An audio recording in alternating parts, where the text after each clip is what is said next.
Imagine a time long before the familiar jingle of coins in a pocket. Picture the misty shores and deep forests of ancient Sweden. Here, life was a tapestry woven with trade, but not as we know it. People traded goods for other goods. This was the age of barter. A skilled hunter might trade fine furs for a sharp iron axe crafted by a blacksmith. A farmer with a surplus of grain could exchange it for salted fish from the coast. This system was direct, personal, and tangible.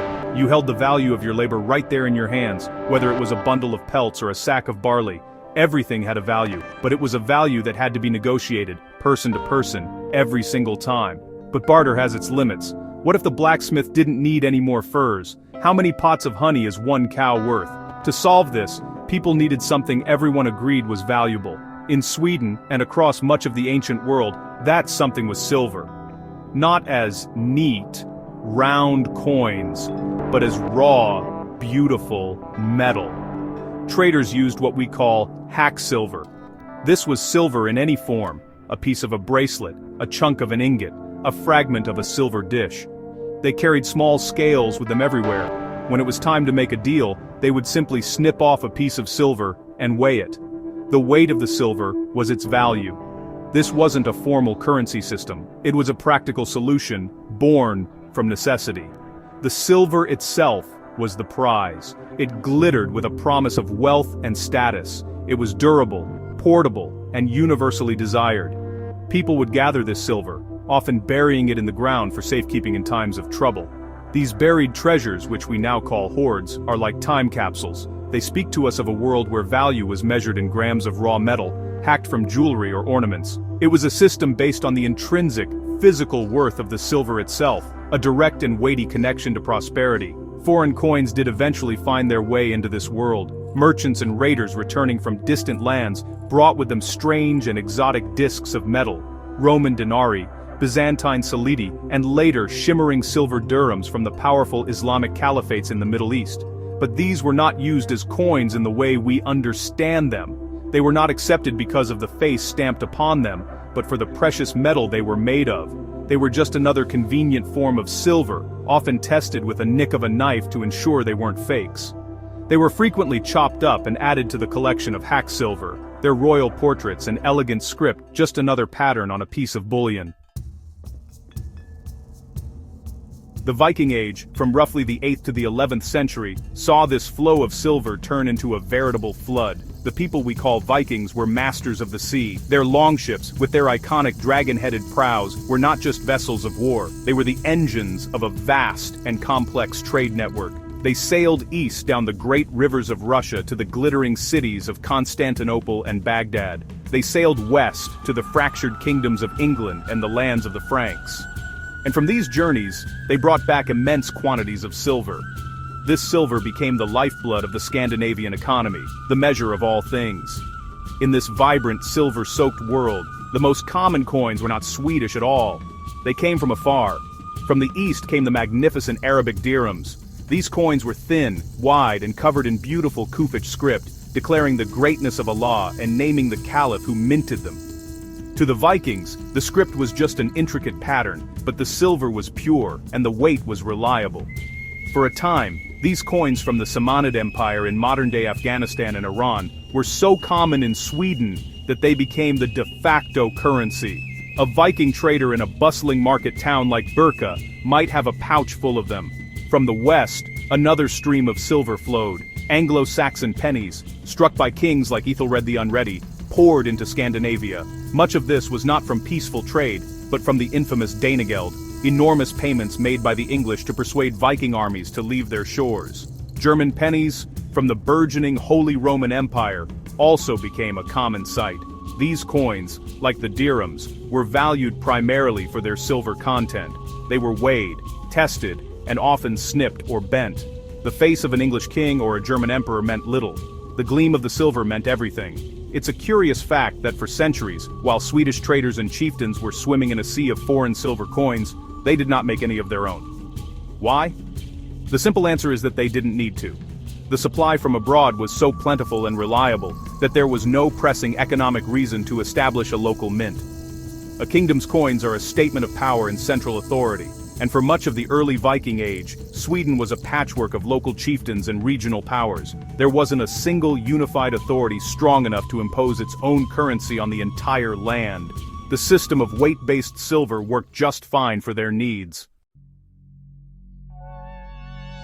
Everything changed around the year 995. A new kind of leader was emerging in Sweden, a king who wanted to be more than just the first among chieftains. His name was Olof Skötkonung. He was the first king to rule over both the sphere of the Mälaren Valley and the Götar of Västergötland, laying the foundations of a unified Swedish kingdom. He was also a Christian, a faith that brought with it new ideas about kingship, society, and central administration. And one of the most powerful symbols of a modern Christian king was the right to mint his own coins. It was a declaration of sovereignty, a message stamped in silver. So, in the town of Sigtuna, a bustling new royal center near modern-day Stockholm, King Olof established Sweden's very first mint. The decision was monumental. It was a deliberate move away from the old chaotic world of hack silver and foreign currency. Olof wasn't just creating money. He was creating a symbol of his new, unified, Christian kingdom. The coins he produced are known today as Olof Skötkonung's pennings. They were not revolutionary in their composition. They were, like the coins they were meant to replace, made of silver. But their existence was a quiet revolution in itself. What made these coins so special? First, they were modeled on the familiar and trusted English pennies of the time, specifically those of King Ethelred II. This was a clever move. By imitating a well-known and respected coin, Olof's pennings would be more easily accepted by the people. The design featured a portrait of the king on one side, the obverse. On the other side, the reverse, was a cross, a clear symbol of his Christian faith. Crucially, the coins also bore inscriptions. One side might read Olaf Rex and Sidon, Olaf, king in Sigtuna, and the other would name the moneyer, the man responsible for the coin's quality. This was a radical departure from simply weighing silver. For the first time, the authority of a Swedish king guaranteed the coin's value. You no longer needed to bring your scales to the market for every transaction. You could, in theory, trust the coin because you trusted the king's stamp. It was the beginning of a shift from an economy based on the weight of a metal to one based on the authority of a state. Olof's coinage was not a complete success, and foreign coins continued to circulate for a long time. But a seed had been planted. The first Swedish coin was more than money. It was a piece of propaganda, a silver message that a new power had arrived. As Sweden moved deeper into the Middle Ages, the world of coinage continued to evolve. The solid two-sided pennings of Olof Skötkonung's era eventually gave way to something far stranger and more delicate. After a period where coin production seems to have ceased, it restarted in the 12th century with a new and peculiar type of coin. These were the bracteates. The name comes from the Latin word bractea, meaning a thin piece of metal, and that is exactly what they were. They were struck on such thin sheets of silver that the design could only be stamped on one side, appearing in reverse on the other. These coins were like whispers of silver, incredibly light and fragile. Why make such flimsy money? It was partly a response to a chronic shortage of silver across Europe. By making the coins thinner, a limited amount of silver could be stretched to produce a much larger number of coins, which was useful for everyday transactions. Mints were established not just in one royal center, but in various towns like Lodosa and Visby. Each mint often produced its own distinct designs, featuring crude portraits of rulers, religious symbols, or architectural motifs, like church gables. This variety tells a story of a kingdom that was still decentralized, with local lords and bishops holding significant power. The bracteate system had a very specific and often frustrating feature. These coins were frequently subject to renovatio monetae, or renewal of the coinage. This meant that periodically the king or local ruler would declare all the old coins invalid. People were forced to exchange their old bracteates for new ones, but at a loss. For example, you might have to turn in 4 old coins to get just 3 new ones back. The difference was a tax, a way for the ruling powers to raise revenue.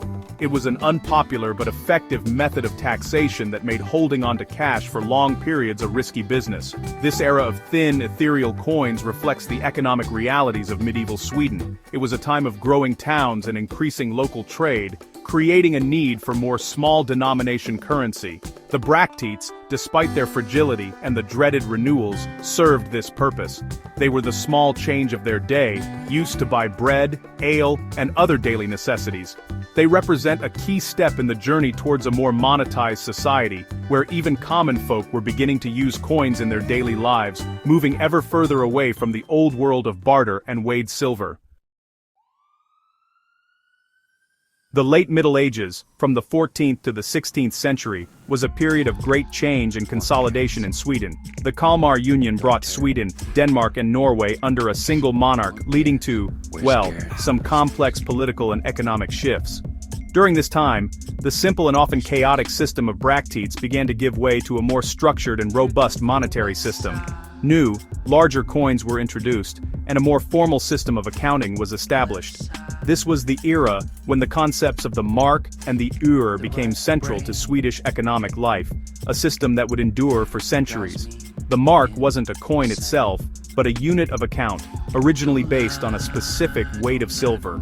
It was the benchmark of value. Coins were valued in relation to how many of them it took to make up one mark. The most important new coin of this period was the örtug. Introduced in the 1370s under King Albert, the örtug was a substantial silver coin, much thicker and heavier than the flimsy bracteates. It was a two-sided coin, often bearing the three crowns, a symbol that would become synonymous with Sweden itself. An örtug was typically worth 8 penningar, and 24 örtuger made up one silver mark. This new system brought a degree of stability and clarity that had been missing. Instead of constantly renewed bracteates with fluctuating values, there were now solid, reliable coins that could be used across the kingdom. The örtug, and later the öre, which was initially a unit of account equal to 3 örtugar, became the workhorses of the Swedish economy. They were used to pay soldiers, collect taxes, and finance trade. While the king's mint in Stockholm was the most important, other cities like Västerås and Åbo, which is in modern-day Finland but was then part of Sweden, also struck these new coins, signaling their growing importance as commercial centers. However, this period was not without its monetary troubles. The political turmoil of the Kalmar Union often led to debasement, where kings would secretly reduce the amount of silver in the coins to fund their wars, while trying to keep the face value the same. This caused inflation and a loss of public trust. People would hoard the older, more silver-rich coins, and try to pass off the debased ones. The constant struggle was to maintain the purity of the silver mark. The story of money in this era is a story of the tension between the need for a stable currency for trade and the temptation for rulers to manipulate it for their own short-term gain. The 16th and 17th centuries propelled Sweden onto the European stage as a major power. Under ambitious kings like Gustav Vasa and Gustavus Adolphus, the kingdom grew into a vast empire around the Baltic Sea. This so-called age of greatness required vast sums of money to fund its armies and administration. Gustav Vasa reformed the currency system in the 1520s, introducing the first large silver coins called daler, modeled on the German thaler. These impressive coins, along with the mark coins, became the backbone of the economy. But you know, Sweden had another resource in abundance, one that would lead to the creation of the world's most peculiar currency, copper. Sweden's Falun mine was Europe's largest producer of copper. The problem was that the international price of copper was low compared to silver. To make the most of this national resource, the Swedish government devised an extraordinary plan. Starting in the 1640s, they decided to issue currency where the face value of the coin was equal to the value of the metal it contained. Since copper was so much less valuable than silver, this meant that to equal the value of a single silver daler, you needed a huge amount of copper, and so, plate money was born. These were not coins, they were enormous rectangular slabs of copper. These copper plates were astonishing. The largest, a 10-daler plate, could weigh nearly 20 kilograms, about 44 pounds. Imagine going to the market not with a purse but with a wheelbarrow or a sleigh just to carry your money. Each plate was stamped in the corners and the center with its value, the date, and the royal insignia, guaranteeing its worth. These stamped plates were legal tender. While incredibly impractical for daily use, they were used for large transactions, paying taxes, and as bank reserves. They were a bizarre but logical solution to a unique Swedish problem, a surplus of copper and a shortage of silver. For over a century, Sweden operated this strange dual system. Silver daler coins circulated alongside these monstrous copper plates. It created a complex and often confusing monetary landscape. The relative value of silver and copper fluctuated, leading to constant recalculations and opportunities for speculation. If silver became scarce, perhaps to pay for a foreign war, the government would rely more heavily on copper. The era of plate money is a testament to Swedish ingenuity and the extreme lengths the state would go to in order to finance its imperial ambitions, turning a base metal into the literal foundation of the national economy. The 18th century was a turbulent time for Sweden. The Great Northern War ended the country's status as a major European power and plunged its finances into chaos. The enormous cost of decades of warfare had drained the treasury of its silver. To cope, the government resorted to desperate measures. It issued emergency coins made of copper but with a face value far exceeding their metal worth. These were token coins, their value based purely on a government promise that was becoming increasingly hard to trust. This led to rampant inflation and a complete breakdown of public confidence in the currency. People's savings could be wiped out overnight. This financial crisis created a deep-seated desire for stability and a return to real, trustworthy money. The answer, it was decided, was to re-establish a currency firmly based on silver. A major monetary reform in 1776, under King Gustav III, aimed to do just that. The reforms swept away the confusing mess of daler silver money and daler copper money. A new unified unit of account was established, the riksdaler. This new currency was defined by a specific, fixed amount of silver. The goal was to create a single, reliable currency for the entire kingdom and restore faith in the monetary system. The centerpiece of this reform was the new silver riksdaler coin. It was a large, impressive coin, its weight and purity guaranteed by the state. Its introduction was a powerful statement. It signaled an end to the wild experiments with token money and a return to the age-old principle that a coin's value came from the precious metal within it. For the first time in a long while, Swedes had a currency they could trust. The reform was a success. It stabilized the economy, simplified commerce, and laid the groundwork for the economic and industrial development that would follow in the next century. The riksdaler became the anchor of the Swedish economy for nearly 100 years. While the system was not without its challenges, and paper money was also used, the silver riksdaler remained the ultimate standard of value. It was the benchmark against which all other forms of money, including banknotes issued by the Riksbank, the national bank, were measured. This period cemented the importance of a silver standard in the public consciousness. The trust that had been shattered by the emergency coins of the early 18th century was slowly and painstakingly rebuilt, one solid silver coin at a time. The crown on the coin was once again a symbol of stability, not crisis. The 19th century was an age of profound transformation across the world, driven by industrialization, global trade, and new economic thinking. Sweden was no exception. The old complex currency systems, with their roots in medieval units of account, were no longer fit for purpose in this new, fast-paced world. A modern industrial economy required a simple, efficient, and standardized currency. This led to the most significant monetary reform in Sweden's history, a change that would ultimately bring the long reign of silver as the primary monetary metal to a close. In 1873, Sweden made a momentous decision. It joined with Denmark and later Norway to form the Scandinavian Monetary Union. A key part of this agreement was the adoption of the gold standard. For centuries, silver had been the bedrock of Sweden's currency. Now, gold was to be the ultimate measure of value. The old riksdaler was replaced by a new currency, the krone, which means crown. The krone was divided into 100 öre. This decimal system, 1 krone equals 100 öre, was far simpler and more logical for modern accounting and commerce than the old system of riksdaler, skilling, and rundstycken. Under the new system, both gold and silver coins were minted. There were magnificent gold coins of 5, 10, and 20 kroner. But silver coins continued to be a crucial part of everyday life. New silver coins were issued in denominations of 1 and 2 kroner, as well as smaller values like 50, 25, and 10 öre. These coins were beautifully designed, often featuring the portrait of the reigning monarch, such as Oscar II. However, their role had fundamentally changed. They were no longer the standard of value themselves. Instead, they were what's known as token or fiduciary currency. Their value was guaranteed by their convertibility into gold at a fixed rate. This transition marked the beginning of the end for silver's monetary supremacy.